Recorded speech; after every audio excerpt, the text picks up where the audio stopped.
3Dটা হবে হলো, খেয়াল করুন, এই যে প্রথমে বলা হয়েছে ডান পাশে, এই যে ডান পাশে এখানে কিন্তু সিঁড়ি করা হয়েছে। আসসালামু আলাইকুম ভিউয়ার্স, কেমন আছেন আপনারা সবাই? তো দেখুন, আজকে আপনাকে একটা ডিজাইনের ফ্লোর প্ল্যান দেখাবো এবং তার 3D ডিজাইনটা কেমন হয় সে বিষয়ে আলোচনা করব। মূলত এটা হলো বাড়িটির 3D ডিজাইন। তো এরকম বাড়ি করতে বেশি টাকা খরচ হয় এরকম চিন্তা ভাবনা হয়তো বা অনেকেই করে থাকবে। আপনার বাজেটের অনুযায়ী এরকম একটা বাড়ি করতে পারবেন। দেখুন, এটি একটি ডুপ্লেক্স বাড়ির ফ্লোর প্ল্যান। তো সিঁড়িটা মূলত ডান পাশে বসানো হয়েছে এবং এখানে 4টা বেডরুম আছে। 4টা বেডরুমের 3টা হলো দক্ষিণ সাইডে এবং একটি হলো উত্তর সাইডে কর্নারে। যেহেতু এটা গ্রামের দিকে, কিচেন রুম থেকে সহজে বাইরে যাওয়া আসার জন্য ছোট একটা পকেট গেট রাখা হয়েছে এখানে। তো দেখুন, এরকম একটা ফ্লোর প্ল্যানের 3Dটা কেমন হতে পারে তো সেই বিষয়ে আমরা আপনাদেরকে এখন দেখাবো। তো দেখুন 3Dটা কেমন হবে। 3Dটা হবে হলো, খেয়াল করুন, এই যে প্রথমে বলা হয়েছে ডান পাশে, এই যে ডান পাশে এখানে কিন্তু সিঁড়ি করা হয়েছে। তো দেখুন, এটা হলো ফ্রন্ট ভিউ, কিরকম দেখাবে। এই যে এটা হলো কি তার রাইট ভিউ। রাইট ভিউ কিন্তু সিঁড়ির এই স্পেসটা থাকবে এবং এটা কিন্তু একটা কিচেন রুম, সাথে কিন্তু একটা পকেট,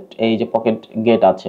তো পরবর্তীতে যেটা দেখবো সেটা হলো তার লেফট ভিউ। লেফট ভিউটা কিরকম হবে, এখানে কিন্তু 3টি রুম আছে, 3টি রুমের জানালা দেওয়া আছে। তো লেফট সাইডের ভিউটা কিন্তু এরকম আসবে। তো মূলত এটাই হলো একটা ডিজাইন বুক, যেটার মধ্যে কিন্তু সবকিছু থাকবে। আর্কিটেকচারাল ড্রয়িং থাকবে, স্ট্রাকচারাল ডিজাইন থাকবে, ইলেকট্রিক প্লাম্বিং ডিজাইন থাকবে।